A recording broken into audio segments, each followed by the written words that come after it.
第三节呢，主要是讲一个太平洋铁路建设过程当中的一个重要的人物啊，这个人呢叫范霍恩啊，叫 William Van Horn。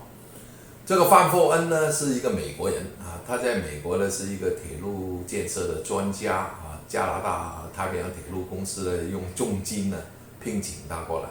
那我们呢也是听水哥帮我们读一读这一节啊，看看范霍恩的有些什么能力啊，把这个铁路呢建设起来。落基山史记，作者介东，出版发行加拿大华人历史研究学会。第3章，铁路建设。第3节，范霍恩创造铁路建设奇迹。威廉·科尼利厄斯·范霍恩是太平洋铁路公司总经理、总裁、资本家，同时也是一位艺术收藏家。1843年2月3日出生于伊利诺伊州。范霍恩家族的祖先在17世纪30年代从荷兰来到北美洲，母亲是宾夕法尼亚州的德堡后裔。1851年，全家搬到伊利诺伊州乔利埃特，父亲在他11岁时去世。14岁时，年少叛逆的范霍恩因为画了一张漫画讽刺他的老师，受到严厉的处罚，被勒令退学。他的正规教育就从那个时候结束了。随后，他离开贫困的家庭，在伊利诺伊中央铁路电报局工作，学会了电报的基本技能。他性格顽皮、幽默，喜欢开玩笑和恶作剧。有一次，他在货运场上安装了金属板，任何一个踩在上面的人都会遭到轻微的电击。他的领班也成了受害者之一。于是，范霍恩被解雇了。1862年，他在芝加哥和奥尔顿铁路乔利埃特办事处做火车票代理，因工作表现良好，业绩突出，很快被提升为部门主管。1872年，芝加哥和奥尔顿铁路公司收购了濒临破产的圣路易斯、堪萨斯城和北部多间铁路公司，任命范霍恩为主管。他聪明能干，很快扭转局面，使新公司转亏为盈，并成功于1874年出售货地。他因此被芝加哥和奥尔顿铁路公司任命为总经理。1877，他被任命负责管理经营明尼苏达州南部一条因经营不善而亏损严重的铁路。由于他对铁路经营非常有经验，对每一个细小环节都很熟悉，在他的妥善经营下，这条铁路也转亏为盈。1878，他负责芝加哥和奥尔顿母公司的管理，2年后成为该公司在大芝加哥都会、密尔沃基和圣保罗的总管理人。这段时间，范霍恩由于工作关系，与詹姆斯·希尔，加拿大太平洋铁路公司5大股东之一，接触密切。1880年，希尔和他的合伙人，包括蒙特利尔银行总裁乔治·史蒂芬，以加拿大太平洋铁路公司的名义，与加拿大政府签署修建太平洋铁路合同。加拿大太平洋铁路公司任命2名经验丰富的美国管理人员，奥弗斯·彼得斯·蒂克尼为西部建设总负责人，托马斯·老佛耶·罗瑟为首席工程师。1881年5月2日，太平洋铁路工程开始施工。希尔是唯一具有铁路实际建设经验的股东，对斯蒂克尼和罗瑟的工作很不满意。他们不仅在工程进展方面拖拖拉拉，令人失望，而且越来越多的证据表明，他们2人都从事私人土地投机，损害公司利益。希尔通过董事会对他们施加压力。斯蒂克尼于1881年10月提前退休。希尔随后建议范霍恩接手管理加拿大太平洋铁路的建设。希尔写信给太平洋铁路公司的总裁乔治·史蒂芬，大力推荐范霍恩。信中写道：“我从来没见过任何人能像他那样了解熟悉铁路公司各环节的运作，包括机械、机车、运营、列车服务、建筑和管理政策。他精力充沛，身体强壮。如果让他来担任太平洋铁路公司总经理一职，一定不会令我们失望。”希尔提供了比任何铁路公司都要高的薪酬来招揽范霍恩。范霍恩最终接受了希尔的诚意聘请，于12月31日到达温尼伯并开始工作。1882年1月2日，范霍恩正式成为太平洋铁路公司的总经理。上任以后，首先开始建造大草原的铁路。政府是根据铁路工程量来下拨工程款的，选择相对较容易施工的大草原路段开始，可以争取较多政府工程拨款，以缓解资金紧张状况。他上任后，马上宣布同年修建800公里、500英里主要线路的宏大目标。洪水到来推迟了施工季节的开始。由于他采用多点开工方法，可以大量投入人手。他带领7000人进入大草原，最终1年之内修建了超过672公里的主线和支线。由于他富有成效的努力工作，使太平洋铁路比原来预算提前了5年完工。范霍恩思路清晰敏捷，身材魁梧高大，精力充沛。他经常长时间工作在工地第一线。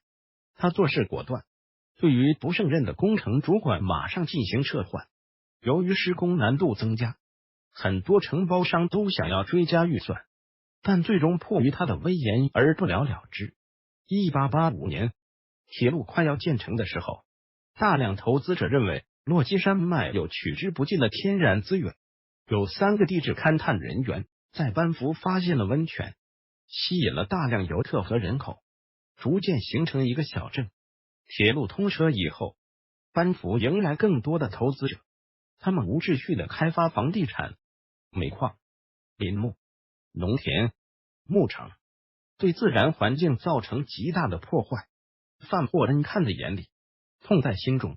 他利用自己的影响力，写信给加拿大总理，反映当时混乱情况，阐述了自己的观点，建议成立国家公园来保护自然环境。这个建议引起了当时社会的极大争议。反对者认为，根据当时加拿大的国情，发展经济是首要国策。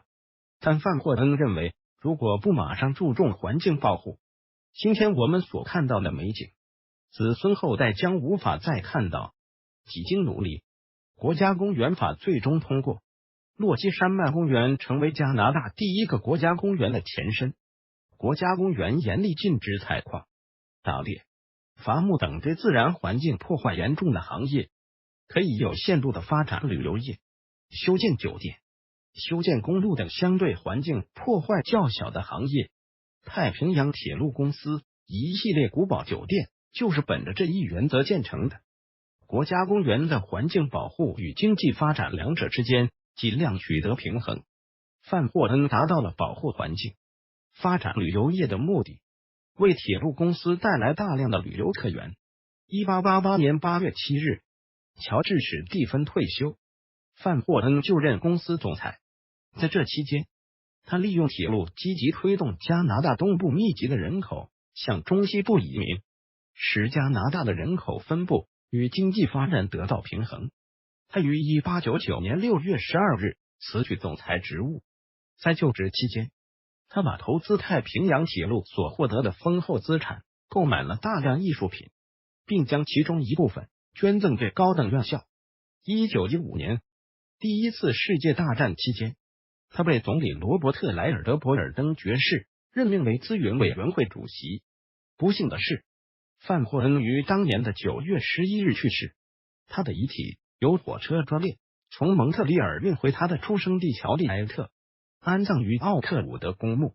借中评论，加拿大太平洋铁路的修建是一项艰巨的工程。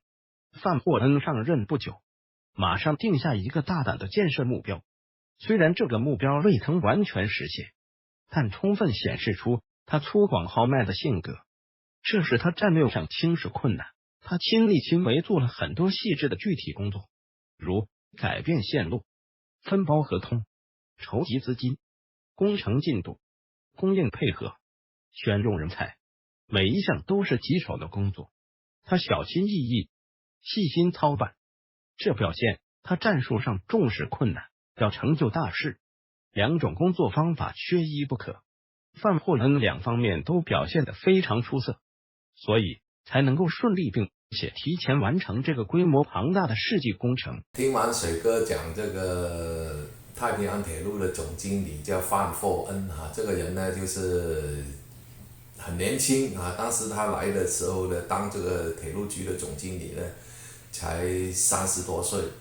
那来到这里了以后呢，他建设这个太平洋铁路呢，的确呢是做了很大的贡献。主要是第一个呢，他是用这个叫做多点开工的方法，就是一条铁路它不是从头蒙特利尔往 BC 省这样修，或者是从 BC 省往蒙特利尔这样修，它是中间呢开了很多个开工点，那不同的开工点呢，两头对修哈，比如这里中间有一个开工点，完了这边也修，那边也修，完了后一点一点呢把它接起来啊，拼接起来，这样你就可以一下子呢用很多的人手，所以这个铁路呢修得特别的快哈，本来预计呢是7年8年左右才能完工，结果5年就基本上完工了。大规模的建设其实呢就是在那5年之内完成的。所以这个铁路呢是创造了很大的一个奇迹啊！另外呢，除了这些方面呢，它在用人筹措资金都有独到的建树。当时这个范霍恩呢，年薪2万块钱加币，从美国聘请过来的啊，他本身呢就是在美国呢就是一个非常优秀的铁路专家了啊。现在呢，在太平洋的铁路沿线呢，都有很多纪念这个范霍恩哈，他为这个太平洋铁路的确做了不少的贡献哈，所以这个人才呢，我们特别的用一节用一个独立的传记来记录这个太平洋铁路一个重要的建设者。